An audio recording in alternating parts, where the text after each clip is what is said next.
This is Thomas Scholes, and welcome to the first episode of InfiniteSketch. The main goal of these videos is to compress the fundamentals of a method into an efficient time frame.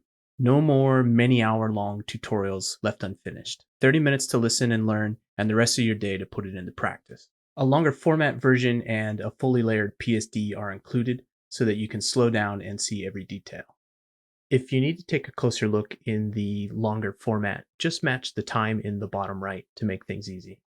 I've also included a link to the Q&A section of my Discord server. Once there, you can ask me any questions you might have about the video, and I'll be happy to help. This first video focuses on the QuickKit method. Because this method recycles existing work, it's a great way to get great results quickly and to learn to use kits without having to juggle so much at once. I'm going to be using just one personal painting that I wanted to explore further, but you can definitely use multiple paintings or dead-end sketches, or professionally, often I'll use some of the initial sketches that have gone through the feedback and approval process and will use this method as an opportunity to incorporate feedback while iterating quickly.